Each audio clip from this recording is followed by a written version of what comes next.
Happy April Fools, everybody. It's 2024 and April 1st, and I'm finally doing my new theme for the month of April, Box Office Bus Bomb Month.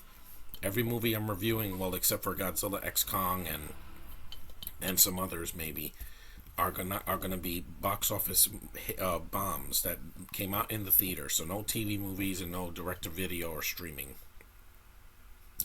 Hey, Daphne, do you want to review a box office bomb?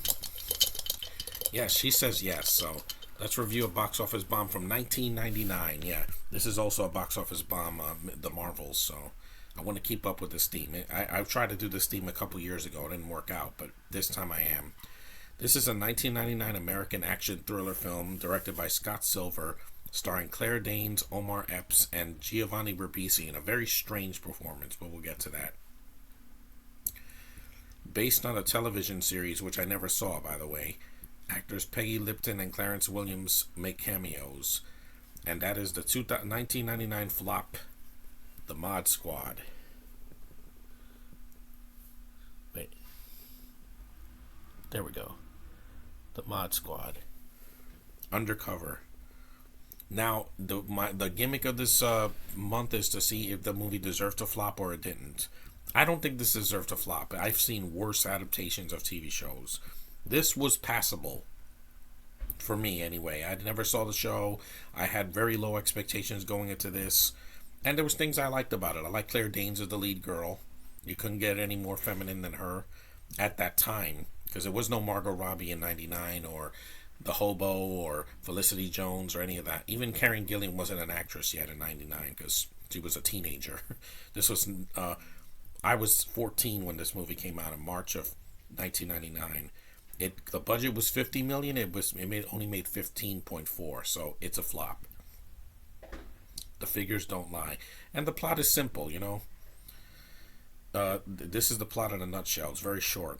Julie Barnes, Pete Cochran, and Lincoln Hayes are three minor delinquents who choose to become undercover cops in place of serving their jail terms.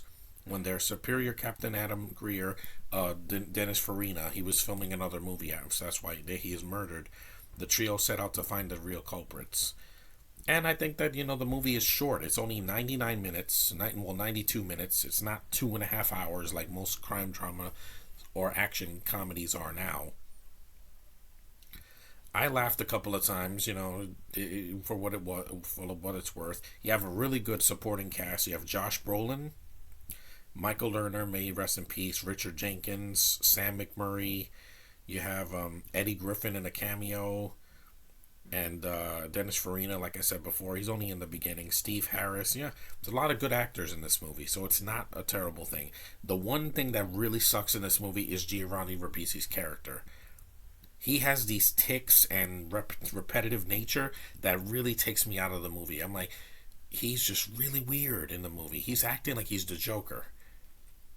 Seriously, 1 minute he's like, hold on, and then he's like shaking in one scene. He's holding coffee and he's shaking, and he doesn't have Parkinson's, so why is he acting like this? I mean, it's a really strange performance. It's one of the, I know he's the guy from, Avatar that said, it's about the trees. Here he's even weirder.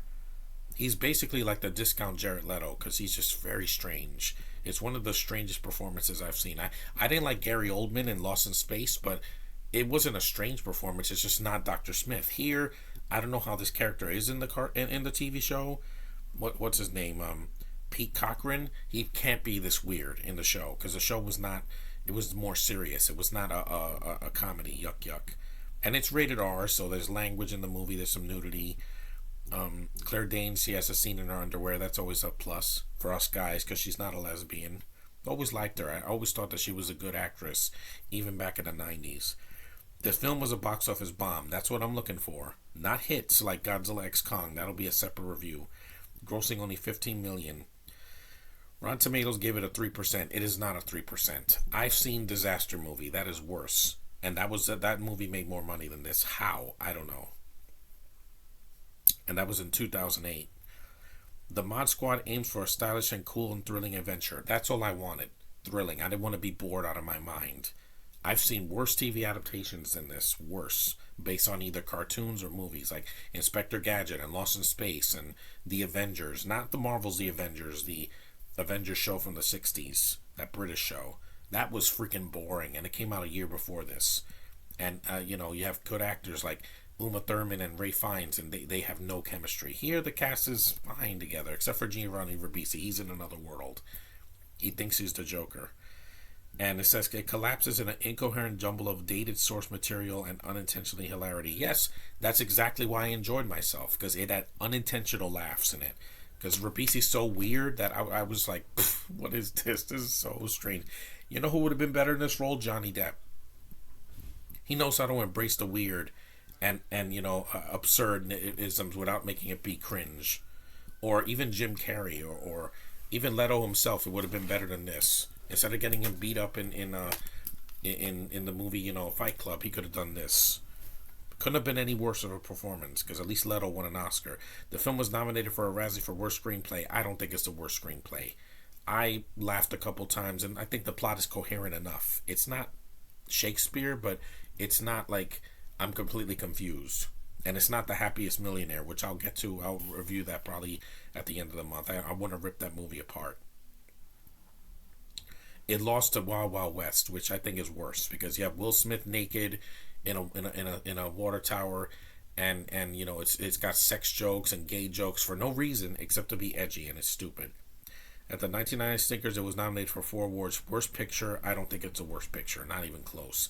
Worst Actress, no. Claire Danes is acting in this movie. She's giving it her all. Worst Supporting Actor, Ribisi, he deserves it, because he's not good in the movie. He's just strange. But if you want to see the movie, it's on Max. You can see it for free. I had no expectations, guys. Excuse me. I had no expectations for the movie. I thought it was going to be really terrible, and I'm like, this isn't half bad. This is a rental. You know how Josh has Redbox rental? This is what a rental is. Something to see at home, not in the theater, and give it at least one watch. It's not going to kill you. Trust me. All the negative press, I don't understand. Maybe the TV show's better. I don't know. I didn't see the TV show. It was before my time. So when I saw the movie, I was like, yeah, see it out as its own thing. And I think it's fine. It's decent enough for me to watch. And unintentional hilarity, that's better than having a movie that's dead serious and nobody cares about. Like The Eternals. I'd rather sit through this any day. It's an hour shorter and it's less painful. And yet that movie made more money. How? Because of the spectacle. Yeah. Blow me, Chloe Zhao. Anyway, I think the film is a box office flop that didn't deserve it. It could have been if this was on Netflix and if it was a rebooted TV show, it would have probably done better. But anyway, that's just my opinion on the Mod Squad. I think it's underrated. There's worse movies that came out in '99 and in the past 20 years that are much worse based on TV shows. So just go in with an open mind for once in your life, especially on a day like this. I'm not trying to fool everybody. I really do think this film is underrated. But anyway, thanks for watching. Acknowledge me. And I'll see you guys in the next review.